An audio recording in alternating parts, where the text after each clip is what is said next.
संसदीय अधिनियम। खाद्य मिलावट निवारण अधिनियम 1954, prevention of food adulteration act 1954 वर्ष 1954 में अधिनियमित एवं सर्वप्रथम 1 जून 1955 को प्रभावी हुआ था। सिविल अधिकार संरक्षण अधिनियम 1955 के अधीन सभी दंडनीय अपराध संज्ञेय व संक्षिप्ततः विचारणीय होते हैं। सिविल अधिकार संरक्षण अधिनियम 1955 के अंतर्गत अपराध का विचारण प्रथम श्रेणी न्यायिक मजिस्ट्रेट तथा महानगरों के मामले में मेट्रोपॉलिटन मजिस्ट्रेट द्वारा किया जाता है। घरेलू हिंसा से महिलाओं का संरक्षण अधिनियम 2005 26 अक्टूबर 2006 से लागू है। क्रिमिनल ट्राइब्स एक्ट सर्वप्रथम 1871 में अधिनियमित हुआ था। अनुसूचित जाति और अनुसूचित जनजाति अत्याचार निवारण अधिनियम 1989 भारत में 30 जनवरी 1990 से लागू है। वर्ष 2016 के संशोधन अधिनियम में से इसमें किए गए संशोधन 26 जनवरी 2016 से प्रभावी हुए हैं।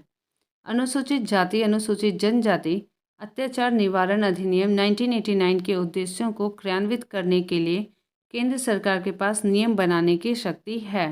यह अधिनियम संरक्षा विभेद के सिद्धांत पर आधारित है। इस अधिनियम के तहत गिरफ्तारी पूर्व जमानत पूर्णतः निषिद्ध है। अनुसूचित जाति अनुसूचित जनजाति अत्याचार निवारण अधिनियम 1989 के अधीन किए गए अपराध का अन्वेषण पुलिस उपाधीक्षक से नीचे के रैंक के अधिकारी द्वारा नहीं किया जाएगा। इस अधिनियम के अंतर्गत किसी निर्णय, दंडादेश या आदेश के विरुद्ध उच्च न्यायालय में अपील तथ्यों और विधि दोनों के संबंध में होती है। अनुसूचित जाति और अनुसूचित जनजाति अत्याचार निवारण अधिनियम के अधीन अपराधों का विचारण करने के लिए सेशन न्यायालय को विशेष न्यायालय के रूप में निर्दिष्ट करने का उद्देश्य शीघ्र विचारण है। यदि कोई व्यक्ति अस्पृश्यता के आधार पर किसी व्यक्ति को किसी अस्पताल, औषधालय या शिक्षा संस्थान में प्रवेश से इनकार करता है, तब वह सिविल अधिकार संरक्षण अधिनियम 1955 की धारा 5 के अंतर्गत दंडनीय है। हिंदू विवाह अधिनियम 1955 में, हिंदू उत्तराधिकार अधिनियम 1956 में तथा सती निरोध अधिनियम 1987 में लागू हुआ था। सूचना का अधिकार अधिनियम 2005 12 अक्टूबर 2005 से लागू है। सूचना का अधिकार एक विधिक अधिकार है। सर्वोच्च न्यायालय ने अपने अनेक निर्णयों में सूचना के अधिकार को संविधान के अनुच्छेद 19(1) क में प्रदत्त भाषण एवं अभिव्यक्ति के मौलिक अधिकार में निहित माना है। सूचना का अधिकार अधिनियम का उद्देश्य सार्वजनिक अधिकारियों से सूचना प्राप्त करना है।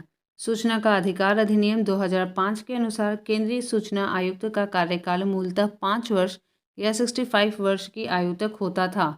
सूचना का अधिकार संशोधन अधिनियम 2019 के द्वारा उक्त अधिनियम में किए गए संशोधन के तहत अब मुख्य सूचना आयुक्त और अन्य सूचना आयुक्तों का कार्यकाल केंद्र सरकार द्वारा निर्धारित किया जाएगा। तदनुसार केंद्र सरकार द्वारा अक्टूबर 2019 में अधिसूचित सूचना का अधिकार नियम 2019 के तहत इसे 3 वर्ष या 65 वर्ष की आयु तक निर्धारित किया गया है। इसके अतिरिक्त केंद्रीय और राज्य स्तरीय मुख्य सूचना आयुक्त और अन्य सूचना आयुक्तों को वही वेतन, भत्ता व अन्य सुविधाएं प्राप्त होंगी जैसा केंद्र सरकार निर्धारित करे। मजदूर किसान शक्ति संगठन MKSS नामक सामाजिक आंदोलन सूचना के अधिकार हेतु संघर्ष एवं जन आंदोलन के लिए जाना जाता है। नमित शर्मा बनाम भारत संघवाद सूचना के अधिकार अधिनियम 2005 से संबंधित हैं। राष्ट्रीय हरित न्यायाधिकरण अधिनियम 2010 के द्वारा देश में एक राष्ट्रीय हरित न्यायाधिकरण NGT का गठन किया गया है। पंचायतें अनुसूचित क्षेत्रों में विस्तार अधिनियम 1996 का उद्देश्य अनुसूचित क्षेत्रों में स्वशासन स्थापित करना है, जिससे पारंपरिक अधिकारों की रक्षा हो सके और जनजातीय लोगों को शोषण से मुक्त किया जा सके। प्रश्नकोश और पहला प्रश्न, किस वर्ष में खाद्य मिलावट निवारण अधिनियम प्रथम बार लागू इनेक्टेड हुआ था? तो ये था 1954 में, ऑप्शन बी। खाद्य मिलावट निवारण अधिनियम prevention of food adulteration act 1954 में अधिनियमित इनेक्टेड तथा सर्वप्रथम 1 जून 1955 को प्रभावी हुआ था।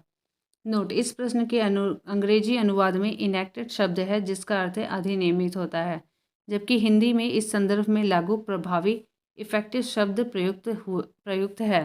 दिए गए विकल्पों के आधार पर विकल्प बी इसका सही उत्तर है। क्वेश्चन नंबर 2, सिविल अधिकार संरक्षण अधिनियम 1955 के अधीन सभी दंडनीय अपराध हैं संज्ञेय तथा संक्षेपतः विचारणीय। Option B. सिविल अधिकार संरक्षण अधिनियम 1955 की धारा 15 के अनुसार सभी अपराध संज्ञेय तथा संक्षिप्तः विचारणीय प्रकृति के होंगे। इस अधिनियम के अंतर्गत अपराध का विचारण प्रथम श्रेणी न्यायिक मजिस्ट्रेट तथा महानगरों के मामले में मेट्रोपॉलिटन मजिस्ट्रेट द्वारा किया जाता है। प्रश्न संख्या 3, सिविल अधिकार संरक्षण अधिनियम 1955 के अंतर्गत अपराध का विचारण किस न्यायालय द्वारा किया जाता है? प्रथम श्रेणी न्यायिक magistrate. Option B. Question number 4, civil अधिकार संरक्षण अधिनियम 1955 के अंतर्गत सभी दंडनीय अपराध हैं संज्ञेय तथा संक्षिप्ततः विचारणीय, संज्ञेय तथा अशमनीय। और ए और बी दोनों। सिविल अधिकार संरक्षण अधिनियम 1955 के अंतर्गत सभी दंडनीय अपराध संज्ञेय तथा संक्षिप्ततः विचारणीय और संज्ञेय तथा अशमनीय हैं।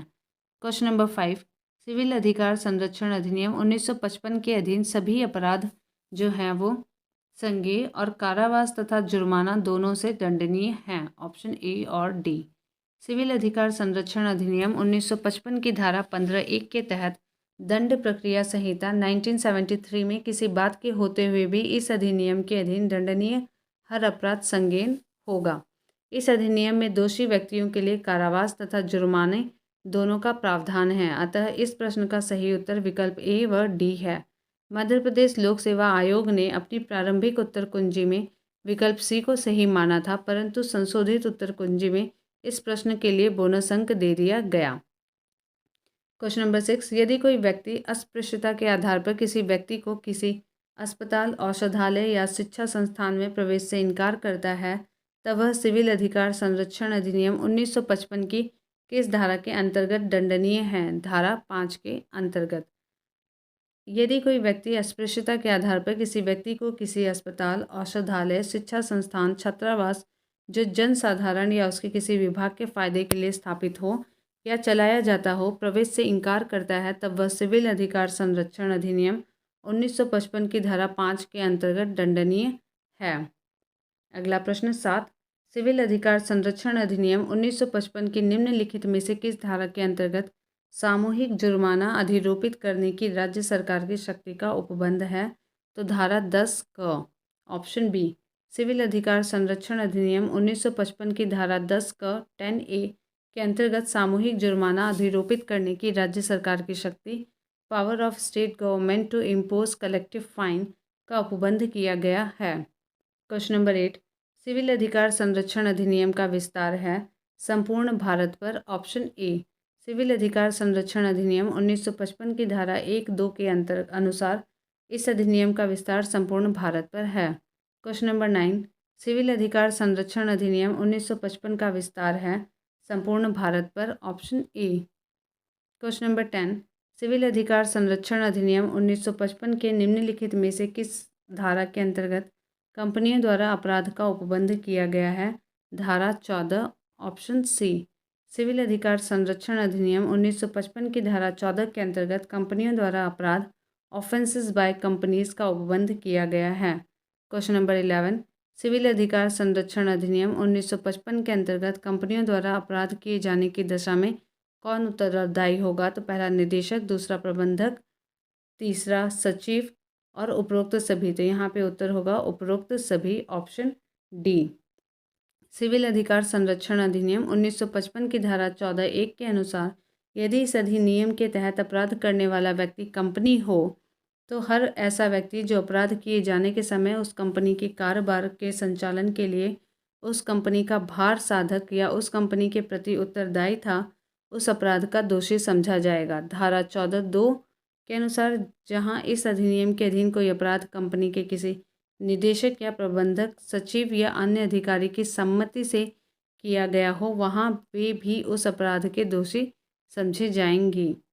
क्वेश्चन नंबर 12, जब न्यायालय सिविल अधिकार संरक्षण अधिनियम 1955 की धारा 12 के अंतर्गत उपधारणा करेगा कि अपराध अस्पृश्यता के आधार पर कारित किया गया है तो यहाँ पे ऑप्शन होगा जब यह केवल अनुसूचित जाति के सदस्य से संबंधित हो। ऑप्शन ए, सिविल अधिकार संरक्षण अधिनियम 1955 की धारा 12 के अनुसार जहाँ कि इस अधिनियम के अधीन अपराध गठित करने वाला कोई कार्य अनुसूचित जाति के संबंध में किया जाए, वहाँ तक जब तक कि प्रतिकूल साबित न किया जाए, न्यायालय यह उपधारणा करेगा कि वह कार्य अस्पृश्यता के आधार पर किया गया है। क्वेश्चन नंबर 13, अस्पृश्यता से उद्भूत अपराध गठित नहीं होगा जबकि अभियुक्त और परिवादी पीड़ित समान सामाजिक समूह से हैं। ऑप्शन डी, सिविल अधिकार संरक्षण अधिनियम 1955 के प्रावधान के तहत अस्पृश्यता से उद्भूत अपराध गठित नहीं होगा जबकि अभियुक्त और परिवादी पीड़ित समान सामाजिक समूह से हैं। क्वेश्चन नंबर 14, न्यायालय उपधारित कर सकता है कि अपराध गठित करने वाला कोई कृत्य अस्पृश्यता के आधार पर किया गया था यदि ऐसा अपराध अनुसूचित जाति के सदस्य के संबंध में किया गया है। आइए इसके उत्तर को देखते हैं। ऑप्शन ए सही है। सिविल अधिकार संरक्षण अधिनियम 1955 की धारा 12 के तहत न्यायालय उपधारित कर सकता है कि अपराध गठित करने वाला कोई कृत्य अस्पृश्यता के आधार पर किया गया था यदि ऐसा अपराध अनुसूचित जाति के सदस्य के संबंध में किया गया है। अस्पृश्यता का उन्मूलन संविधान में अनुच्छेद 17 द्वारा किया गया है। क्वेश्चन नंबर 15, सिविल अधिकार संरक्षण अधिनियम 1955 के निम्नलिखित में से किस धारा के अंतर्गत सद्भावनापूर्वक की गई कार्रवाई के लिए संरक्षण का उपबंध किया गया है? तो यह है धारा 14 का ऑप्शन डी। सिविल अधिकार संरक्षण अधिनियम 1955 की धारा 14 का 14A के अंतर्गत सद्भावनापूर्वक की गई कार्रवाई के लिए संरक्षण protection of action taken in good faith का उपबंध किया गया है। क्वेश्चन नंबर 16, निम्नलिखित युग्मों में से कौन सा सुमेलित नहीं है? तो यहाँ पे जो सुमेलित नहीं है वो है सी, 73वां संविधान संशोधन शहरी क्षेत्रों के स्थानीय निकायों के चुनाव में महिलाओं के लिए स्थानों का आरक्षण। बाकी हिंदू विवाह अधिनियम 1955 में, हिंदू उत्तराधिकार अधिनियम 1956 में, सती निरोध अधिनियम 1987 में। हिंदू विवाह अधिनियम 1955, हिंदू उत्तराधिकार अधिनियम 1956 तथा सती निरोध अधिनियम 1987 में लागू हुआ था। शहरी क्षेत्रों के स्थानीय निकायों के चुनाव में महिलाओं के लिए स्थानों का आरक्षण 73वें नहीं बल्कि 74वें संविधान संशोधन द्वारा किया गया था। इस प्रकार सही विकल्प सी होगा। क्वेश्चन नंबर 17, सूची 1 को सूची 2 के साथ सुमेलित कीजिए। नीचे दिए गए कूट से सही उत्तर को चुनिए। शाही पद अधिनियम 76, भारतीय शस्त्र अधिनियम यह है 78, भारतीय उच्च न्यायालय अधिनियम 1861, विवाह विच्छेद अधिनियम 1869। यहाँ पे मैच कराइएगा और इसके उत्तर को देखते हैं। ऑप्शन डी आएगा। सही सुमेल इस तरीके से है, भारतीय शस्त्र अधिनियम 78, शाही पद अधिनियम 76 और भारतीय उच्च न्यायालय अधिनियम 1861, भारतीय विवाह विच्छेद अधिनियम 1869। क्वेश्चन नंबर 18, घरेलू हिंसा से महिला संरक्षण अधिनियम लागू हुआ है 26 अक्टूबर 2006 से। ऑप्शन डी, महिलाओं को घरेलू हिंसा से संरक्षण प्रदान करने के लिए घरेलू हिंसा से महिलाओं का संरक्षण अधिनियम 2005 संसद द्वारा सर्वसम्मति से पारित किया गया, जिसे राष्ट्रपति की सहमति 13 सितंबर 2005 को मिली और 26 अक्टूबर 2006 से इसे संपूर्ण भारत में लागू किया गया। क्वेश्चन नंबर 19, निम्न में से कौन सामाजिक अधिनियम नहीं है? मीसा जो है वो सामाजिक अधिनियम नहीं है। Option A, Misa maintenance of internal security act नामक आंतरिक सुरक्षा अधिनियम वर्ष 1971 में बना तथा 1977 में निरस्त कर दिया गया। यह आंतरिक सुरक्षा के संदर्भ में बनाया गया अधिनियम था। यह सामाजिक अधिनियम नहीं है, जबकि प्रश्नगत शेष तीनों अधिनियम सामाजिक सौहार्द और सामाजिक दोष निवारण हेतु बनाए गए अधिनियम हैं। क्वेश्चन नंबर 20, भारतीय विधान के प्रावधानों के अंतर्गत उपभोक्ताओं के अधिकारों विशेषाधिकारों के संदर्भ में निम्नलिखित में से कौन सा कथन सही है? उपभोक्ताओं को खाद्य की जांच करने के लिए नमूने लेने का अधिकार है। सही है। उपभोक्ता यदि उपभोक्ता मंच में अपनी शिकायत दर्ज करता है तो उसे इसके लिए कोई फीस नहीं देनी होती है। यहाँ फीस देनी होती है, तो दूसरा सही नहीं है। आगे देखते हैं। उपभोक्ता की मृत्यु हो जाने पर उसका वैधानिक उत्तराधिकारी उसकी ओर से उपभोक्ता मंच में शिकायत दर्ज कर सकता है। पहला और तीसरा यहाँ पे सही है। ऑप्शन सी, वर्ष 1986 में संसद द्वारा उपभोक्ताओं के अधिकारों के संरक्षण के लिए उपभोक्ता संरक्षण अधिनियम 1986 पारित किया गया। इसके तहत उपभोक्ताओं को खाद्य की जांच करने के लिए नमूने लेने का अधिकार है। उपभोक्ता गड़बड़ी पाए जाने पर उपभोक्ता फोरम में अपनी शिकायत दर्ज कर सकता है। इसके लिए उसे निर्धारित फीस देनी पड़ती है। यदि उपभोक्ता की मृत्यु हो जाती है तो उसके वैधानिक उत्तराधिकारी को यह अधिकार है कि वह उपभोक्ता मंच में अपनी शिकायत दर्ज करा सके। Question number 21, criminal tribes act सर्वप्रथम कब अधिनियमित हुआ था? तो ये 1871 में हुआ था। क्रिमिनल ट्राइब्स एक्ट सर्वप्रथम 1871 ईस्वी में अधिनियमित हुआ था। यह प्रारंभ में उत्तर भारत के अधिकांश क्षेत्र में लागू हुआ था। क्वेश्चन नंबर 22, अनुसूचित जाति अनुसूचित जनजाति अत्याचार निवारण अधिनियम 1989 प्रवृत्त हुआ है 30 जनवरी 1990। Option B. अनुसूचित जाति और अनुसूचित जनजाति अत्याचार निवारण अधिनियम 1989 को राष्ट्रपति द्वारा 11 सितंबर 1989 को स्वीकृति प्रदान की गई थी। यह अधिनियम 30 जनवरी 1990 30 जनवरी 1990 को प्रवृत्त हुआ। क्वेश्चन नंबर 23, अनुसूचित जाति अनुसूचित जनजाति के किस अधिनियम के अंतर्गत अत्याचार निवारण कानून लागू किया गया था? तो अधिनियम 1989 के तहत। Option B. अनुसूचित जाति अनुसूचित जनजाति अत्याचार निवारण अधिनियम 1989 में कुल कितनी धाराएं हैं? न 18 न 22। आगे देखते हैं। 23 यहाँ पे धाराएं हैं। Option C. अनुसूचित जाति और अनुसूचित जनजाति अत्याचार निवारण अधिनियम में कुल 23 धाराएं हैं। ऑप्शन सी। क्वेश्चन नंबर 25, अनुसूचित जाति अनुसूचित जनजाति अत्याचार निवारण अधिनियम 1989 के उद्देश्यों को क्रियान्वित करने के लिए नियम बनाने की शक्ति केंद्र सरकार को है। Option B. अनुसूचित जाति और अनुसूचित जनजाति अधिनियम 1989 की धारा 23 इस अधिनियम के उद्देश्य को क्रियान्वित करने के लिए नियम बनाने की शक्ति से संबंधित है। इस अधिनियम की धारा 23(1) के अनुसार केंद्र सरकार आधिकारिक राजपत्र में अधिसूचना द्वारा इस अधिनियम के प्रायोजनों को क्रियान्वित करने के लिए नियम बना सकेगी। क्वेश्चन नंबर 26, अनुसूचित जाति और अनुसूचित जनजाति अत्याचार निवारण अधिनियम 1989 के अंतर्गत किस धारा में आर्थिक बहिष्कार को परिभाषित किया गया है? तो धारा 2 ख और ग। अनुसूचित जाति और अनुसूचित जनजाति अत्याचार निवारण अधिनियम 1989 में 2016 के संशोधन द्वारा अंतः स्थापित धारा 2 ख और ग 2B एंड C में आर्थिक बहिष्कार इकोनॉमिक बायकॉट को परिभाषित किया गया है। क्वेश्चन नंबर 27, अनुसूचित जाति और अनुसूचित जनजाति अत्याचार निवारण अधिनियम 1989 के अधीन किसी लोक सेवक द्वारा धारा 3 के अधीन अपराध किए जाने पर कम से कम दंड का प्रावधान है 1 वर्ष। Option C. अनुसूचित जाति और अनुसूचित जनजाति अत्याचार निवारण अधिनियम 1989 के अधीन किसी लोक सेवक द्वारा धारा 3 और 327 के अधीन अपराध किए जाने पर कम से कम 1 वर्ष के दंड का प्रावधान है। प्रश्न संख्या 28, अनुसूचित जाति और अनुसूचित जनजाति अत्याचार निरोधक अधिनियम 1989 के अंतर्गत किस धारा में विशेष न्यायालय की व्यवस्था का प्रावधान है? धारा 14। Option A.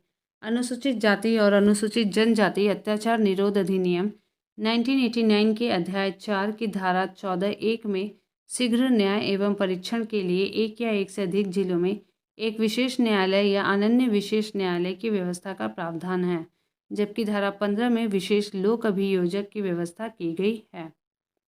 29, अनुसूचित जाति और अनुसूचित जनजाति अत्याचार निवारण अधिनियम 1989 के अधीन अपराधों का विचारण करने के लिए राज्य सरकार उच्च न्यायालय के मुख्य न्यायाधीश की सहमति से सत्र न्यायालय को विशेष न्यायालय निर्दिष्ट कर सकती है। Option B. अनुसूचित जाति और अनुसूचित जनजाति अत्याचार निवारण अधिनियम 1989 की धारा 14(1) के अधीन अपराधों का विचारण करने के लिए राज्य सरकार उच्च न्यायालय के मुख्य न्यायाधीश की सहमति से सत्र न्यायालय को विशेष न्यायालय निर्दिष्ट कर सकती है। क्वेश्चन नंबर 30, अनुसूचित जाति और अनुसूचित जनजाति अत्याचार निवारण अधिनियम के अधीन अपराधों का विचारण करने के लिए सेशन न्यायालय को विशेष न्यायालय के रूप में निर्दिष्ट करने का प्रयोजन शीघ्र विचारण ऑप्शन ए है। अनुसूचित जाति अनुसूचित जनजाति अत्याचार निवारण अधिनियम 1989 की धारा 14(1) के अनुसार सेशन न्यायालय को विशेष न्यायालय के रूप में निर्दिष्ट करने का प्रयोजन शीघ्र विचारण है। क्वेश्चन नंबर 31, अनुसूचित जाति और अनुसूचित जनजाति अत्याचार निवारण अधिनियम 1989 के अंतर्गत किसी निर्णय, दंडादेश या आदेश के विरुद्ध उच्च न्यायालय में अपील होती है? केवल तथ्यों के संबंध में, केवल विधि के संबंध में, तथ्य और विधि दोनों के संबंध में? ऑप्शन सी, तथ्य और विधि दोनों के संबंध में।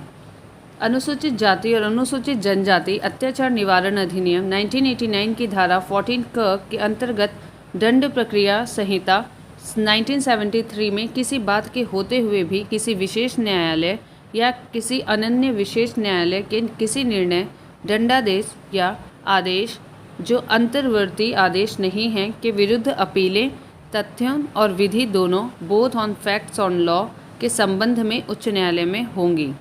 क्वेश्चन नंबर 32, अनुसूचित जाति और अनुसूचित जनजाति अत्याचार निवारण अधिनियम अनुसूचित जाति और अनुसूचित जनजाति की उन्नति के लिए एक प्रावधान है जो निम्न में से किस एक सिद्धांत पर आधारित है? संरक्षा विभेद का सिद्धांत, ऑप्शन सी, संरक्षा विभेद का सिद्धांत। अनुसूचित जाति और अनुसूचित जनजाति अत्याचार निवारण अधिनियम 1989 संरक्षा विभेद के सिद्धांत पर आधारित है। यह अधिनियम संविधान के अनुच्छेद 15 में दी गई व्यवस्था के क्रियान्वयन के संदर्भ में है। इस अनुच्छेद से संरक्षा विभेद का सिद्धांत निर्गत होता है। क्वेश्चन नंबर 33, अनुसूचित जाति और अनुसूचित जनजाति अत्याचार निवारण अधिनियम 1989 के अंतर्गत सामूहिक जुर्माना अधिरोपित और वसूल करने की शक्ति राज्य सरकार को है। Option B. अनुसूचित जाति और अनुसूचित जनजाति अत्याचार निवारण अधिनियम 1989 की धारा 16 के अंतर्गत सामूहिक जुर्माना अधिरोपित व वसूल करने की शक्ति राज्य सरकार को है। क्वेश्चन नंबर 34, अनुसूचित जाति और अनुसूचित जनजाति अत्याचार निवारण अधिनियम 1989 के अधीन अपराध अभियोजन में न्यायालय निम्न में से क्या उपधारित कर सकता है? दुष्प्रेषण, सामान्य आशय, सामान्य उद्देश्य, उपरोक्त सभी। यहाँ पे उत्तर होगा उपरोक्त सभी। अनुसूचित जाति और अनुसूचित जनजाति अत्याचार निवारण अधिनियम 1989 की धारा 8 के अधीन अपराध अभियोजन में न्यायालय दुष्प्रेषण, सामान्य आशय और सामान्य उद्देश्य को उपधारित कर सकता है। क्वेश्चन नंबर 35, अनुसूचित जाति एवं अनुसूचित जनजाति अधिनियम 1989 की निम्नलिखित में से किस धारा में भारतीय दंड संहिता के कतिपय उपबंधों को लागू होना उपबंधित है? धारा 6, ऑप्शन सी। अनुसूचित जाति एवं अनुसूचित जनजाति अधिनियम 1989 की धारा 6 में भारतीय दंड संहिता आईपीसी की कुछ धाराओं के लागू किए जाने का प्रावधान है। इसके तहत भारतीय दंड संहिता 1860 की धारा 34 एवं 149 के उपबंध तथा भारतीय दंड संहिता का अध्याय 3, अध्याय 4, अध्याय 5, अध्याय 5 क और अध्याय 23 के उपबंध लागू होंगे। क्वेश्चन नंबर 36, अनुसूचित जाति एवं अनुसूचित जनजाति अत्याचार निवारण निरोध अधिनियम 1989 के अंतर्गत किए गए अपराधों के लिए जांच अधिकारी कितने दिनों में अपनी रिपोर्ट सौंपेगा? तो ये है 60 या 60 दिन। यहाँ पे कहीं पे भी वो उत्तर नहीं है, इसलिए स्टार है। वर्ष 1995 के तत्संबंधी नियमों के तहत अनुसूचित जाति एवं अनुसूचित जनजाति अत्याचार निरोधक अधिनियम 1989 के अंतर्गत किए गए अपराधों के लिए जांच अधिकारी द्वारा 30 दिनों के भीतर जांच पूरी कर अपनी रिपोर्ट पुलिस अधीक्षक को सौंपने का प्रावधान था, जिसे पुलिस अधीक्षक राज्य के पुलिस महानिदेशक को तत्काल अग्रसारित करता था। तथापि वर्ष 2016 में इन नियमों में हुए संशोधन के तहत यह प्रावधान किया गया है कि ऐसे अपराधों के लिए जांच अधिकारी उच्च प्राथमिकता पर जांच पूरी करेगा, पुलिस अधीक्षक को रिपोर्ट प्रस्तुत करेगा, जो बाद में रिपोर्ट को तुरंत राज्य सरकार को, पुलिस महानिदेशक या पुलिस आयुक्त को भेजेगा और संबंध पुलिस थाने में भार साधक 60 दिन की अवधि, इस अवधि में जांच की अवधि भी सम्मिलित है, के भीतर विशेष न्यायालय या अनन्य विशेष न्यायालय में आरोप पत्र फाइल करेगा। मध्य प्रदेश लोक सेवा आयोग द्वारा जारी उत्तर पत्रक में इस प्रश्न का उत्तर विकल्प डी माना गया था, जो कि त्रुटिपूर्ण है। क्वेश्चन नंबर 37, अनुसूचित जाति और अनुसूचित जनजाति अत्याचार निवारण अधिनियम 1989 के अधीन निम्न में से क्या पूर्णतः निषिद्ध है? गिरफ्तारी पूर्व जमानत। ऑप्शन ए गिरफ्तारी पूर्व जमानत। अनुसूचित जाति और अनुसूचित जनजाति अत्याचार निवारण अधिनियम 1989 के अधीन गिरफ्तारी पूर्व जमानत पूर्णतः निषिद्ध है। क्वेश्चन नंबर 38, अनुसूचित जाति एवं अनुसूचित जनजाति अधिनियम 1989 की निम्नलिखित में से किस धारा में अग्रिम जमानत प्रतिबंधित है? ऑप्शन सी धारा 18। इस अधिनियम की धारा 18 में प्रावधान है कि इस अधिनियम के अधीन अपराध करने वाले व्यक्तियों को दंड प्रक्रिया संहिता की धारा 438 के तहत अग्रिम जमानत का लाभ नहीं दिया जा सकता। ज्ञातव्य है कि दंड प्रक्रिया संहिता की धारा 438 में अग्रिम जमानत दिए जाने का प्रावधान है। क्वेश्चन नंबर 39, अनुसूचित जाति और अनुसूचित जनजाति अत्याचार निवारण अधिनियम 1989 के अधीन किए गए अपराध का अन्वेषण ऐसे पुलिस अधिकारी द्वारा किया जाएगा जो उप अधीक्षक रैंक से कम न हो। ऑप्शन सी।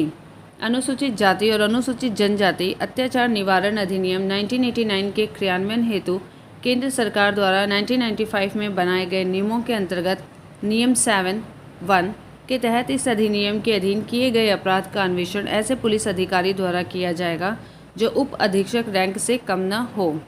क्वेश्चन नंबर 40, निम्नलिखित शक्तियों में से कौन सी एक अनुसूचित जाति और अनुसूचित जनजाति अत्याचार निवारण अधिनियम के अधीन विनिर्दिष्ट विशेष न्यायालय को नहीं दी गई है?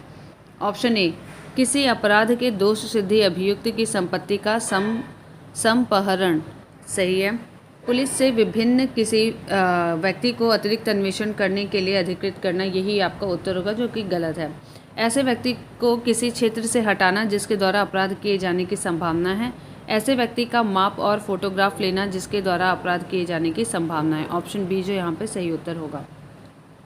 दिए गए विकल्पों में पुलिस से भिन्न किसी व्यक्ति को अतिरिक्त अन्वेषण करने के लिए अधिकृत करना अनुसूचित जाति और अनुसूचित जनजाति अत्याचार निवारण अधिनियम 1989 के तहत विनिर्दिष्ट विशेष न्यायालय को दी गई शक्तियों में शामिल नहीं है। प्रश्न संख्या 41, अनुसूचित जाति और अनुसूचित जनजाति अत्याचार निवारण अधिनियम 1989 के अधीन विशेष न्यायालय निम्न में से कौन सी शक्ति का प्रयोग नहीं कर सकता है? व्यक्ति को हटाया जाना, संपत्ति का समपहरण, व्यक्ति का माप लिया जाना, सामूहिक जुर्माना आरोपित करना। ऑप्शन डी सामूहिक जुर्माना आरोपित करना। अनुसूचित जाति और अनुसूचित जनजाति अत्याचार निवारण अधिनियम 1989 के अधीन विशेष न्यायालय दिए गए विकल्पों में से सामूहिक जुर्माना आरोपित करने की शक्ति का प्रयोग नहीं कर सकता। उक्त अधिनियम की धारा 16 के तहत सामूहिक जुर्माना आरोपित करने और वसूलने की शक्ति राज्य सरकार को प्राप्त है। क्वेश्चन नंबर 42, अनुसूचित जाति और अनुसूचित जनजाति अत्याचार निवारण अधिनियम 1989 के अधीन अपराध के लिए अभियोजन में अभियुक्त अपने बचाव में अभिवाक नहीं ले सकता है कि किसी निजी प्रतिरक्षा के अधिकार के प्रयोग में किया गया था, वह भी पीड़ित की ही जाति का है, कार्य से इतनी थोड़ी अपहानि हुई है जो शिकायत का विषय नहीं हो सकता। डी उपरोक्त में से कोई नहीं। अनुसूचित जाति और अनुसूचित जनजाति अत्याचार निवारण अधिनियम 1989 के अधीन अपराध के लिए अभियोजन में अभियुक्त अपने बचाव में अभिवाक यानी कि प्लिया ले सकता है कि वह भी पीड़ित की ही जाति का है, जबकि विकल्प ए और सी में दिए गए आधार पर नहीं ले सकता। अतः इस प्रश्न के दो उत्तर हैं, ए व सी। ए यानी कि कार्य निजी प्रतिरक्षा के अधिकार के प्रयोग में किया गया था और दूसरा है कार्य से इतनी थोड़ी उपहानि हुई है जो शिकायत का विषय नहीं हो सकता है। उल्लेखनीय है कि इस अधिनियम के तहत अभियुक्त पर अभियोग तभी चलाया जा सकता है जब वह अनुसूचित जाति या अनुसूचित जनजाति का न हो। उल्लेखनीय है कि मध्य प्रदेश लोक सेवा आयोग ने संशोधित उत्तर कुंजी में एक से अधिक उत्तर सही होने के कारण इस प्रश्न के लिए बोनस अंक प्रदान किया था। क्वेश्चन नंबर 43, अनुसूचित जाति और अनुसूचित जनजाति अत्याचार निवारण अधिनियम 1989 के अंतर्गत कोई भी व्यक्ति जो अनुसूचित जाति या अनुसूचित जनजाति का सदस्य नहीं है, जादू टोना करने या डाइन होने के अभिकथन पर अनुसूचित जाति या अनुसूचित जनजाति के सदस्य को शारीरिक हानि पहुंचाएगा या मानसिक यंत्रणा देगा, वह किस अवधि के कारावास से दंडित होगा? पहला, जिसकी अवधि 6 मास से कम नहीं होगी। किंतु जो 5 वर्ष तक की हो सकेगी और जुर्माने से। ऑप्शन ए यहाँ पे सही है। अनुसूचित जाति और अनुसूचित जनजाति अत्याचार निवारण अधिनियम 1989 की धारा 31ZB के अंतर्गत कोई भी व्यक्ति जो अनुसूचित जाति अनुसूचित जनजाति का सदस्य नहीं है, जादू टोना करने या डाइन होने के अभिकथन पर अनुसूचित जाति या अनुसूचित जनजाति के सदस्य को शारीरिक हानि पहुंचाएगा या मानसिक यंत्रणा देगा, वह कारावास से जिसकी अवधि 6 मास से कम नहीं होगी किंतु जो 5 वर्ष तक की हो सकेगी और जुर्माने से दंडनीय होगा। क्वेश्चन नंबर 44, निम्नलिखित में से कौन सा कथन असत्य है? पहला, अनुसूचित जाति और अनुसूचित जनजाति अत्याचार निवारण अधिनियम के अंतर्गत अपराध ऐसे व्यक्ति द्वारा कारित किया जाता है जो अनुसूचित जाति या अनुसूचित जनजाति का सदस्य नहीं है। सही है। अनुसूचित जाति और अनुसूचित जनजाति अत्याचार निवारण अधिनियम की धारा 14(1) में स्थापित अनन्य विशेष न्यायालय धारा 2(घ) में परिभाषित है। ये कथन जो है ये गलत है और यही हमारा आंसर होगा। आगे भी देख लेते हैं। पीड़ित अनुसूचित जाति और अनुसूचित जनजाति अत्याचार निवारण अधिनियम की धारा 2(ड, ड़ और ग) में परिभाषित है। ये भी सही है।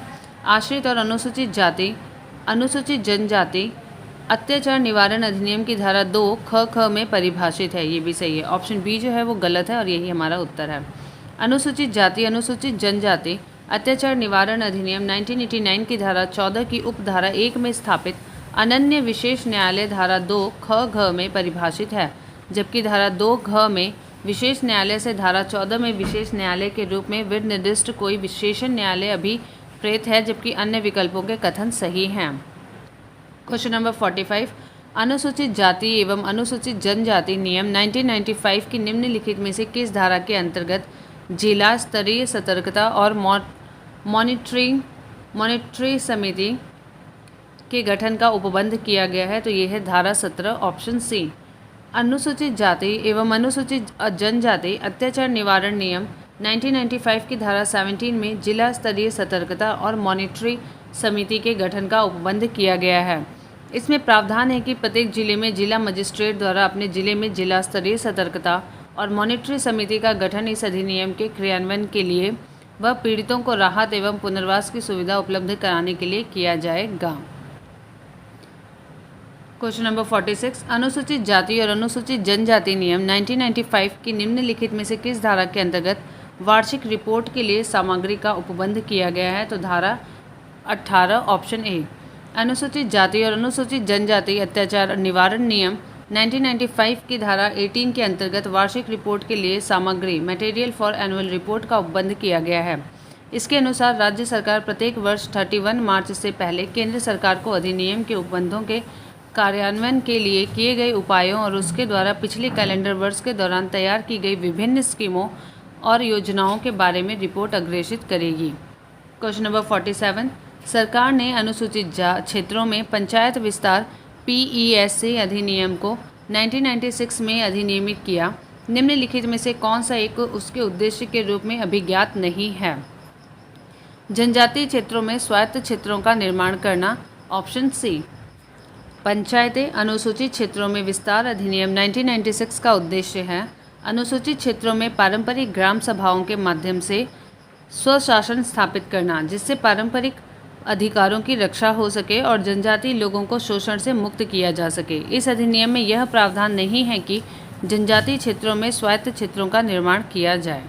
क्वेश्चन नंबर 48, संसद के सूचना अधिकार अधिनियम को भारत के राष्ट्रपति की स्वीकृति प्राप्त हुई थी 15 जून 2005 को, ऑप्शन सी। सूचना के अधिकार अधिनियम को संसद द्वारा पारित, लोकसभा द्वारा 11 मई 2005 को, राज्यसभा द्वारा 12 मई 2005 को होने के बाद 15 जून 2005 को तत्कालीन राष्ट्रपति डॉक्टर APJ अब्दुल कलाम द्वारा स्वीकृति प्रदान की गई थी तथा अधिनियम की कुछ धाराएं तत्काल प्रभावी हुई थी, जबकि शेष अधिनियम इसके अधिनियमित होने के 120 दिन के पश्चात 12 से 13 अक्टूबर की मध्य रात्रि 2005 से प्रभावी हुआ। यह एक विधिक अधिकार है। इस अधिनियम के अंतर्गत प्रत्येक नागरिक को यह विधिक अधिकार प्राप्त है कि वह सार्वजनिक स्थानों से आवश्यक सूचना मांग सके और न मिलने पर अपील कर सके। उच्चतम न्यायालय ने अपने अनेक निर्णयों में सूचना के अधिकार को अनुच्छेद 19(1) क में प्रदत्त वाक्य स्वतंत्रता और अभिव्यक्ति स्वतंत्रता के मूल अधिकार में निहित माना है, तथापि यह संविधान में उल्लिखित न होने के कारण संवैधानिक अधिकार नहीं है। क्वेश्चन नंबर 49, सूचना का अधिकार अधिनियम पारित हुआ था 2005 में, ऑप्शन सी। क्वेश्चन नंबर 50, सूचना का अधिकार के संबंध में निम्नलिखित कथनों में से कौन सा सही है? यह एक विधिक अधिकार है, ऑप्शन सी। क्वेश्चन नंबर 51, सूचना का अधिकार एक मूल अधिकार है और एक विधिक अधिकार है, दोनों ए और बी, ऑप्शन यहाँ पे सही है, सी। सूचना का अधिकार वर्ष 2005 के संसदीय अधिनियम के तहत एक विधिक अधिकार है। सर्वोच्च न्यायालय ने अपने अनेक निर्णयों में इसे संविधान के अनुच्छेद 19(1) अ के तहत प्रदत्त वाक्य स्वतंत्रता और अभिव्यक्ति स्वतंत्रता के मूल अधिकार में निहित माना है। इस आधार पर यदि केवल एक ही विकल्प का चयन करना हो तो विधिक अधिकार ही इसका अभिष्ट उत्तर होगा, परंतु प्रश्न में 2 विकल्प चयनित करने हों तो विधिक अधिकार के साथ मूल अधिकार सर्वोच्च न्यायालय के निर्णयों के तहत इसका समुचित उत्तर होगा। क्वेश्चन नंबर 52, निम्नांकित में से कौन सी शब्दावली सूचना का अधिकार अधिनियम 2005 की उद्देशिका में उल्लिखित है? सूचना की पारदर्शिता, सूचना का प्रकटन, संसूचित नागरिकता, लोकतांत्रिक आदर्श की प्रभुत्ता। तो यहाँ पे ए, बी, सी, डी चारों ही सही हैं, ऑप्शन डी यहाँ पे सही उत्तर है। सूचना का अधिकार अधिनियम 2005 की उद्देशिका में सूचना का पारदर्शिता, सूचना का प्रकटन, संसूचित नागरिकता और लोकतांत्रिक आदर्श की प्रभुता ये सभी शामिल हैं, अतः सही उत्तर विकल्प डी होगा। क्वेश्चन नंबर 53, सूचना के अधिकार अधिनियम के उद्देश्यों के संबंध में निम्नलिखित में से कौन सा सही नहीं है? सरकार के कार्यकरण में पारदर्शिता एवं उत्तरदायित्व को बढ़ाना सही है। हमारे लोकतंत्र को ऐसा बनाना ताकि वह वास्तव में लोगों के लिए काम करे, यह भी सही है। आगे ऑप्शंस देखते हैं। समाज की महिलाओं एवं कमज़ोर तबकों वर्गों को सशक्त करने के लिए काम करना, नागरिकों को सशक्त करना, ये सही है, लेकिन ऑप्शन सी जो है वो सही नहीं है। आइए इसको आगे देखते हैं। सूचना का अधिकार अधिनियम का मूल उद्देश्य नागरिकों को सशक्त बनाना, सरकार की कार्यशैली में पारदर्शिता और उत्तरदायित्व बढ़ाना, भ्रष्टाचार को रोकना, हमारे लोकतंत्र का सही मायने में लोगों के लिए कार्य करने वाला बनाना। यह स्पष्ट है कि सूचना प्राप्त नागरिक शासन के साधनों पर आवश्यक नज़र रखने के लिए बेहतर रूप से तैयार होता है और सरकार को जनता के लिए और अधिक जवाबदेह बनाता है। यह अधिनियम नागरिकों को सरकार की गतिविधियों के बारे में जागरूक करने की दिशा में एक बड़ा कदम है। समाज की महिलाओं और कमज़ोर वर्गों को सशक्त करना इस अधिनियम के प्रत्यक्ष उद्देश्यों में शामिल नहीं है। क्वेश्चन नंबर 54, सूचना का अधिकार अधिनियम 2005 के बारे में निम्नलिखित कथनों पर विचार कीजिए और उसे चुनिए जो प्रावधानित नहीं है अथवा विशिष्ट रूप से विमुक्त है। पहला, यह जम्मू कश्मीर राज्य में लागू नहीं है, तो यह अब लागू है। दूसरा, आवेदक जो सूचना हेतु अनुरोध करता है उसे सूचना मांगे जाने के कारणों को देना होगा, ऐसा नहीं है। मुख्य सूचना आयुक्त को हटाया जाना और प्रत्येक सूचना आयुक्त अपने पद पर 5 वर्ष की अवधि या जब वह 65 वर्ष की आयु का हो जाए, दोनों में से जो भी पहले हो तक पद पर बना रहेगा। यहाँ पे स्टार बना हुआ है आंसर में। आइए इसके उत्तर को देखते हैं, एक्सप्लेनेशन को। प्रश्नकाल के दौरान सूचना का अधिकार अधिनियम 2005 में विकल्प बी में दिए गए प्रावधान के अतिरिक्त सभी प्रावधान थे। विकल्प बी का स्पष्टीकरण इस प्रकार है। सूचना का अधिकार अधिनियम 2005 के अध्याय 2 के खंड 6 के उपखंड 2 के अनुसार सूचना के लिए अनुरोध करने वाले आवेदक को सूचना का अनुरोध करने के लिए किसी कारण को या किसी अन्य व्यक्तिगत ब्यौरे को सिवाय उसके जो उसके संपर्क करने के लिए आवश्यक हो देने की अपेक्षा नहीं की जाएगी। उल्लेखनीय है कि सूचना का अधिकार संशोधन अधिनियम 2019 के तहत केंद्रीय मुख्य सूचना आयुक्त एवं प्रत्येक सूचना आयुक्त और राज्य मुख्य सूचना आयुक्त एवं प्रत्येक सूचना आयुक्त का कार्यकाल पद ग्रहण की तारीख से 5 वर्ष के स्थान पर केंद्रीय सरकार द्वारा विहित अवधि या 65 वर्ष की आयु तक कर दिया गया है। तत्संबंधी अधिसूचित नियमों के तहत अब 3 वर्ष हो गया है। पहले 5 वर्ष था, अब 3 वर्ष हो गया है। इसके अतिरिक्त वर्ष 2019 में जम्मू और कश्मीर को प्राप्त विशेष स्थिति के समापन के बाद इसके पुनर्गठन के प्रभावी होने 31 अक्टूबर 2019 के साथ ही सूचना का अधिकार अधिनियम 2005 जम्मू और कश्मीर संघ राज्य क्षेत्र और लद्दाख संघ राज्य क्षेत्र में भी लागू हो गया है।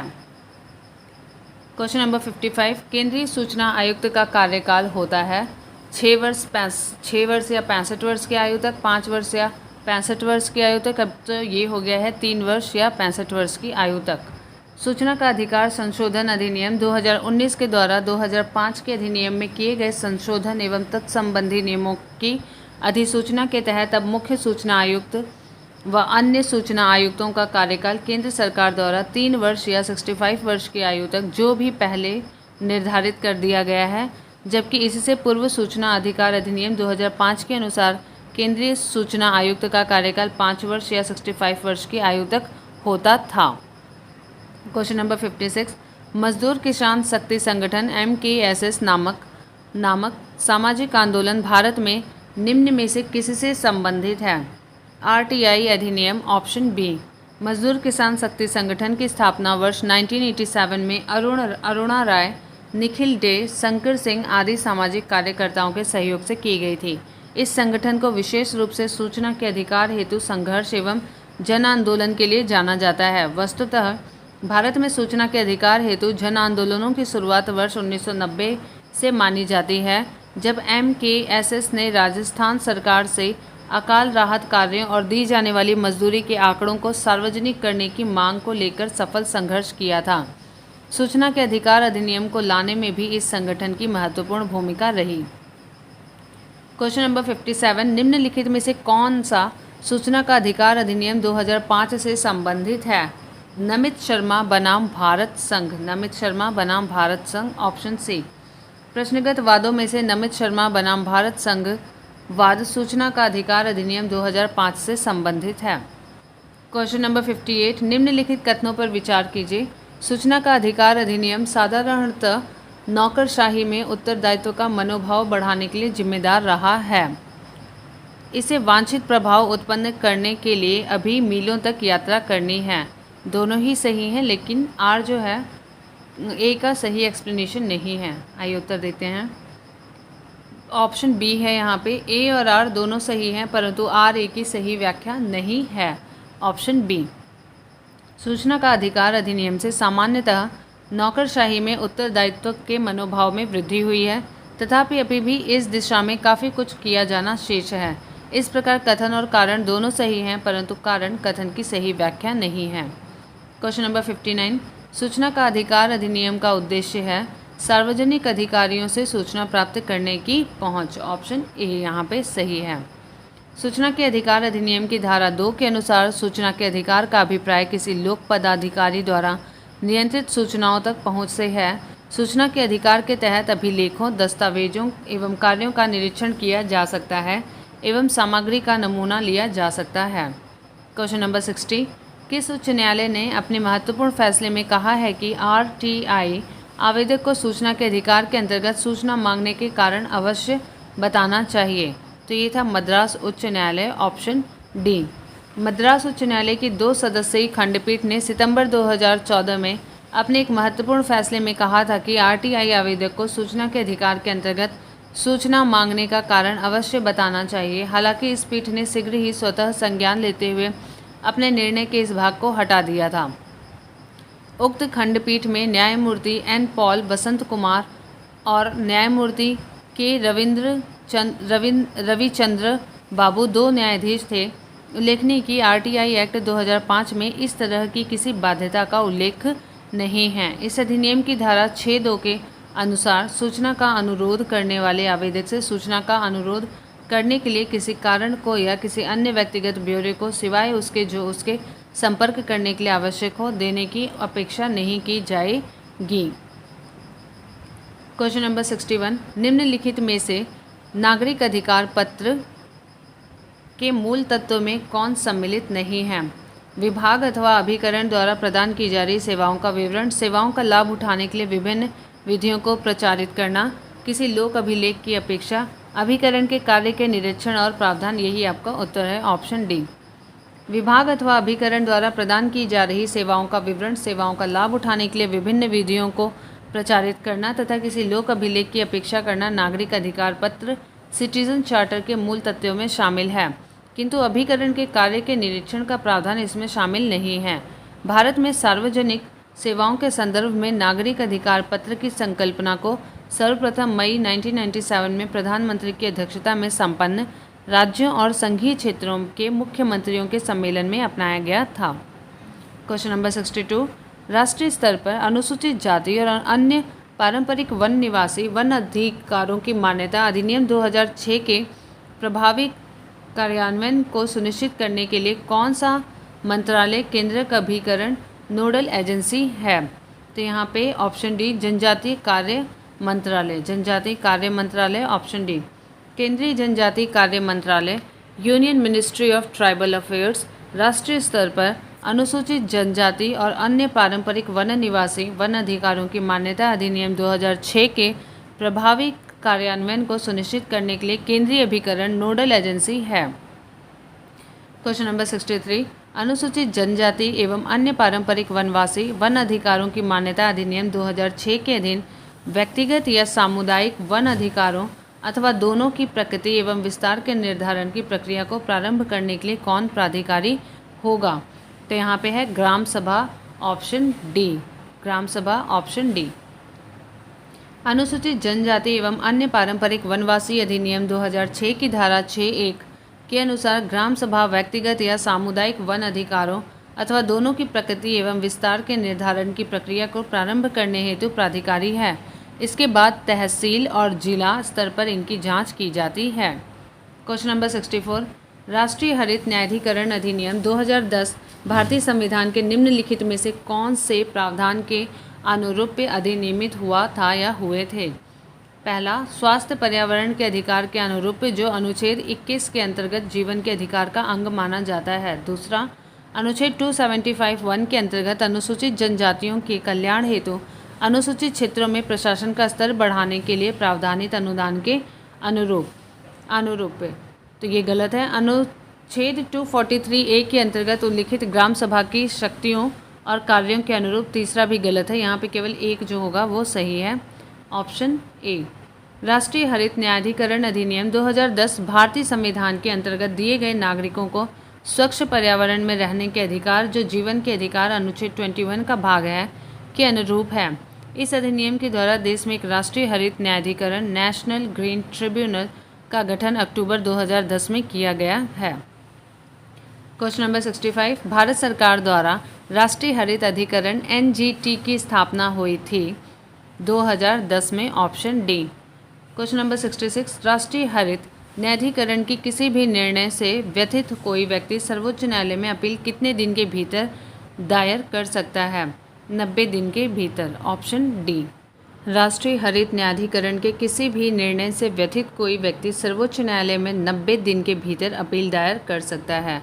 क्वेश्चन नंबर 67, भूमि अधिग्रहण अधिनियम 1894 के संदर्भ में निम्नलिखित में से कौन सा कथन सत्य नहीं है? इसको ब्रिटिश शासकों ने बनाया था, सही है। इसका उद्देश्य भारत में भूमि सुधार प्रक्रिया को बढ़ावा देना था, ये गलत है। तो यही हमारा उत्तर होगा। यह भारत की संसद के अन्य अधिनियम द्वारा प्रतिस्थापित किया जा चुका है। इसका क्रियान्वयन विवादित हो गया था। बाकी तीनों सही हैं, बी जो है वो गलत है। भूमि अधिग्रहण अधिनियम 1894 का उद्देश्य भारत में भूमि सुधार प्रक्रिया को बढ़ावा देना नहीं था, बल्कि इसका उद्देश्य सार्वजनिक स्थानों, संगठनों और कंपनियों तथा तत्संबंधी उद्देश्यों हेतु भूमि अधिग्रहण के लिए कानून बनाना था। यह अधिनियम 1 मार्च 1894 को अस्तित्व में आया था। इस अधिनियम को भारत की संसद द्वारा बनाए गए 2013 के अधिनियम भूमि अर्जन, पुनर्वास और पुनर्व्यवस्थापन में उचित प्रतिकर और पारदर्शिता का अधिकार अधिनियम 2013 से प्रतिस्थापित किया गया है। क्वेश्चन नंबर 68, निम्नलिखित में से कौन से श्रम संबंधी अधिनियमों को मजदूरी संहिता 2019 में सम्मिलित किया गया है? न्यूनतम मजदूरी अधिनियम, बोनस भुगतान अधिनियम, समान पारिश्रमिक अधिनियम, लेकिन संविदा श्रम इसमें सम्मिलित नहीं है। तो पहला, दूसरा और चौथा ऑप्शन सी में है। ऑप्शन सी यहाँ पे करेक्ट है। मजदूरी संहिता द कोड ऑफ वेजेस 2019 में 4 श्रम अधिनियमों यथा न्यूनतम मजदूरी अधिनियम द मिनिमम वेजेस एक्ट 1948, मजदूरी संदाय अधिनियम the payment of wages act 1986, bonus संदाय अधिनियम the payment of bonus act 1965 और द समान पारिश्रमिक अधिनियम द इक्वल रेम्यूनरेशन एक्ट 1976 को शामिल किया गया है। अगला है 69, निम्नलिखित में से कौन सही सुमेलित नहीं है? कंपनी अधिनियम 2013 में आया था। भारतीय संविदा अधिनियम 1870 में आया था, ये गलत है। संवैधानिक अधिनियम 1932 में, वस्तु विक्रय अधिनियम 1930 में। तो बी जो है वो सुमेलित नहीं है। सही सुमेलन इस प्रकार है। कंपनी अधिनियम 2013 में आया था, भारतीय संविदा अधिनियम 1872 में, साझेदारी अधिनियम 1932, वस्तु विक्रय अधिनियम 1930।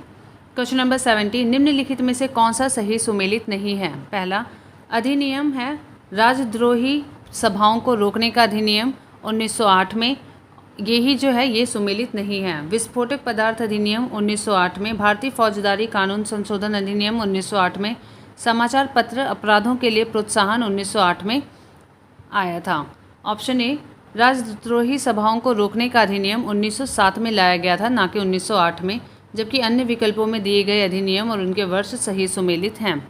क्वेश्चन नंबर 71, आपदा प्रबंधन एक्ट बनाया गया था 2005 में। ऑप्शन सी, आपदा प्रबंधन एक्ट डिजास्टर मैनेजमेंट एक्ट को वर्ष 2005 में भारत सरकार द्वारा देश में प्राकृतिक या मानव जनित आपदाओं के कुशल प्रबंधन और इससे जुड़े अन्य मामलों के लिए अधिनियमित किया गया था। इस अधिनियम हेतु विधेयक राज्यसभा द्वारा 28 नवंबर 2005 को तथा लोकसभा द्वारा 12 दिसंबर 2005 को पारित किया गया था तथा 23 दिसंबर 2005 को राष्ट्रपति की स्वीकृति मिलने के पश्चात यह अधिनियमित हुआ था। इसके तहत राष्ट्रीय, राज्य तथा जिला स्तरों पर आपदा प्रबंध प्राधिकरणों की व्यवस्थित संरचना का प्रावधान किया गया है। प्रश्न संख्या 72, भारत की संसद द्वारा आपदा प्रबंधन अधिनियम पारित हुआ वर्ष 2005 में। Option B. Question number 73, Bharat में आपदा प्रबंधन के लिए राष्ट्रीय आपदा प्रबंधन डिवीज़न गृह मंत्रालय में एक नोडल डिवीज़न है। राष्ट्रीय आपदा प्रबंधन प्राधिकरण का पदेन अध्यक्ष प्रधानमंत्री है। Option A. आपदा प्रबंधन अधिनियम 2005 के तहत भारत के प्रधानमंत्री की अध्यक्षता में राष्ट्रीय आपदा प्रबंधन प्राधिकरण भारत में आपदा प्रबंधन के लिए शीर्ष निकाय है। उक्त अधिनियम के अनुसार राष्ट्रीय आपदा प्राधिकरण में एक अध्यक्ष और 9 से अधिक सदस्य होते हैं। भारत का प्रधानमंत्री राष्ट्रीय प्राधिकरण का पदेन अध्यक्ष होता है, जबकि अन्य सदस्य राष्ट्रीय प्राधिकरण के अध्यक्ष द्वारा नाम निर्देशित किए जाते हैं। क्वेश्चन नंबर 74, लॉकडाउन के दौरान भारत सरकार के द्वारा प्रयुक्त असाधारण शक्तियों को विधिक आधार निम्नलिखित में से किन कानूनों से प्राप्त हुआ था? तो यहाँ पे इसका उत्तर है सी में 2 और 4 हैं। डिजास्टर मैनेजमेंट एक्ट और epidemic disease act 1897, disaster management act 2005 और चौथा है एपिडेमिक डिजीज़ एक्ट 1897। एक्सप्लेनेशन देखते हैं इसका। सी ऑप्शन था। कोविड-19 महामारी की रोकथाम हेतु लगाए गए लॉकडाउन के दौरान भारत सरकार के द्वारा प्रयुक्त असाधारण शक्तियों को विधिक आधार डिजास्टर मैनेजमेंट एक्ट 2005 तथा एपिडेमिक डिजीज़ एक्ट 1897 से प्राप्त हुआ। कोविड-19 को विश्व स्वास्थ्य संगठन द्वारा महामारी घोषित किए जाने के बाद देश में इसके बढ़ते संक्रमण को रोकने हेतु केंद्र सरकार ने 11 मार्च 2020 को महामारी अधिनियम 1897 एपिडेमिक डिजीज़ एक्ट 1897 को लागू करने का निर्णय लिया। अगला प्रश्न है 75, भारत सरकार ने वन संरक्षण अधिनियम किस वर्ष में अधिनियमित किया? Option B 1980। वन संरक्षण और उससे संबंधित अथवा उससे आनुषंगिक या प्रासंगिक विषयों का उपबंध करने वाले इस अधिनियम का संक्षिप्त नाम वन संरक्षण अधिनियम 1980 है। यह 25 अक्टूबर 1980 से प्रभावी है। क्वेश्चन नंबर 76, निम्नलिखित कथनों पर विचार कीजिए। आधार मेटा डेटा को 3 महीने से अधिक संग्रहित नहीं रखा जा सकता। दूसरा, राज्य निजी निगमों कॉरपोरेशन से आधार डेटा को साझा करने के लिए कोई अनुबंध नहीं कर सकता। तीसरा, आधार बीमा उत्पादों को प्राप्त करने के लिए अनिवार्य है। ये गलत है। आधार भारत की संचित निधि से हित लाभ प्राप्त करने के लिए अनिवार्य है। चौथा सही है और दूसरा सही है। यहाँ पे ऑप्शन होगा बी, दूसरा और चौथा सही है। उच्चतम न्यायालय ने वर्ष 2018 के अपने महत्वपूर्ण निर्णय जस्टिस के.एस. पुट्टास्वामी बनाम भारत संघवाद में उल्लिखित किया है कि आधार मेटा डेटा को 6 महीने से अधिक संग्रहित नहीं रखा जा सकता है। अतः यह निर्णय आधार प्रमाणीकरण विनियम 2016 आधार ऑथेंटिकेशन रेगुलेशन 2016 में वर्णित 5 वर्षों तक इसे सुरक्षित संग्रहित रखने के प्रावधान को गलत ठहराता है। इस प्रकार कथन 1 गलत है, कथन 2 सही है, क्योंकि उच्चतम न्यायालय के निर्णयानुसार राज्य निजी निगमों से आधार डेटा को साझा करने के लिए कोई अनुबंध नहीं कर सकता है। इसके अतिरिक्त आधार बीमा उत्पादों को प्राप्त करने के लिए अनिवार्य नहीं है, बल्कि KYC मानकों के संदर्भ में इसका स्वैच्छिक रूप से उपयोग किया जा सकता है। इस प्रकार कथन 3 भी सही नहीं है। साथ ही उच्चतम न्यायालय ने अपने निर्णय में यह भी अभिकथित किया है कि भारत की संचित निधि से वित्तीय प्राप्त करने वाली कल्याणकारी योजनाओं के द्वारा लक्षित लाभार्थियों तक हित लाभ पहुंचाने के लिए आधार का उपयोग आधार अधिनियम की धारा 7 के तहत विधि सम्मत है। क्वेश्चन नंबर 77, निम्नलिखित कथनों पर विचार कीजिए। शिक्षा का अधिकार RTE अधिनियम के अनुसार किसी राज्य में शिक्षक के रूप में नियुक्त होने हेतु अर्ह होने के लिए किसी व्यक्ति से संबंधित राज्य अध्यापक शिक्षा परिषद द्वारा निर्धारित न्यूनतम योग्यता का होना आवश्यक है। दूसरा, RTE अधिनियम के अनुसार प्राथमिक कक्षाओं में शिक्षण हेतु किसी अभ्यर्थी के लिए राष्ट्रीय अध्यापक शिक्षा परिषद के दिशा निर्देश के अनुसार लिए गए अध्यापक अर्हता परीक्षण में उत्तीर्ण होना आवश्यक है। तीसरा, भारत में 90% से अधिक अध्यापक शिक्षा संस्थान प्रत्यक्ष रूप से राज्य सरकारों के अधीन हैं। तो यहाँ पे केवल कथन 2 जो है वो सही है, इसलिए ऑप्शन बी सही होगा, केवल 2। Option B. निःशुल्क और अनिवार्य बाल शिक्षा का अधिकार अधिनियम 2009 की धारा 23 की उपधारा 1 द्वारा प्रदत्त शक्तियों का प्रयोग करते हुए केंद्र सरकार द्वारा 5 अप्रैल 2010 को जारी अधिसूचना के तहत राष्ट्रीय अध्यापक शिक्षा परिषद NCTE को शिक्षक के रूप में नियुक्त किए जाने के लिए पात्र व्यक्तियों के लिए न्यूनतम अर्हताओं का निर्धारण करने वाले शैक्षिक प्राधिकरण के रूप में प्राधिकृत किया गया है। इस अधिनियम के अनुसार प्राथमिक कक्षाओं में शिक्षण हेतु किसी अभ्यर्थी के लिए राष्ट्रीय अध्यापक शिक्षा परिषद के दिशा निर्देशों के अनुसार लिए गए अध्यापक अर्हता परीक्षण में उत्तीर्ण होना आवश्यक है। यदि सरकारों अथवा स्थानीय प्राधिकारियों और विद्यालयों द्वारा विज्ञापन जारी कर अध्यापकों की नियुक्ति की प्रक्रिया आरंभ कर दी गई है, ऐसी स्थिति में नियुक्तियां राष्ट्रीय अध्यापक शिक्षा परिषद स्कूलों में अध्यापकों की भर्ती के लिए न्यूनतम योग्यताओं का निर्धारण विनियम 2001 समय समय पर यथा संशोधित के अनुसार की जा सकती हैं। इसके अतिरिक्त वर्तमान में भारत में लगभग 90% अध्यापक शिक्षा संस्थान निजी क्षेत्र के तहत हैं। क्वेश्चन नंबर 78, राज्य खाद्य उद्योग की स्थापना किस अधिनियम के अंतर्गत होती है? राष्ट्रीय खाद्य सुरक्षा अधिनियम 2013 के तहत। Option A.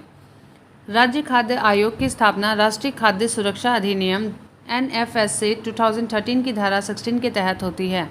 इस अधिनियम की धारा 16 के अनुसार प्रत्येक राज्य सरकार अधिसूचना द्वारा इस अधिनियम के क्रियान्वयन के पर्यवेक्षण और उसका पुनर्विलोकन करने के प्रयोजन के लिए एक राज्य खाद्य आयोग का गठन करेगी।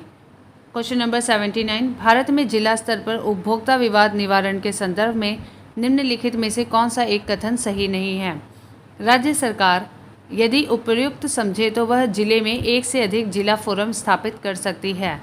जिला फोरम की कोई एक सदस्य महिला होनी चाहिए। जिला फोरम उन्हीं शिकायतों की सुनवाई करता है जिनमें माल या सेवाओं का कुल मूल्य 50 लाख रुपए से अधिक नहीं होता है। तो यही हमारा उत्तर है, ऑप्शन सी। उपभोक्ता संरक्षण अधिनियम 1986 के प्रावधानों के अनुसार जिला फोरम उन्हीं शिकायतों की सुनवाई करता है जिनमें माल या सेवाओं का कुल मूल्य 20 लाख रुपए से अधिक न हो। 20 लाख से अधिक और 1 करोड़ रुपए तक के मूल्य के माल या सेवाओं से संबंधित शिकायतों की सुनवाई राज्य आयोग द्वारा की जाती है, जबकि 1 करोड़ से ऊपर तक के माल या सेवाओं के कुल मूल्य की सुनवाई राष्ट्रीय आयोग करता है। अन्य तीनों प्रश्नगत कथन सही हैं। डी वाला भी देख लेते हैं। उपभोक्ताओं के हितों का सामान्य प्रतिनिधित्व करते हुए राज्य सरकार जिला फोरम के सम्मुख बेचे हुए माल या दी गई सेवाओं के संबंध में शिकायत दर्ज कर सकती है। डी भी सही उत्तर है। सही है, तो हमें गलत ढूंढना था, वो था सी।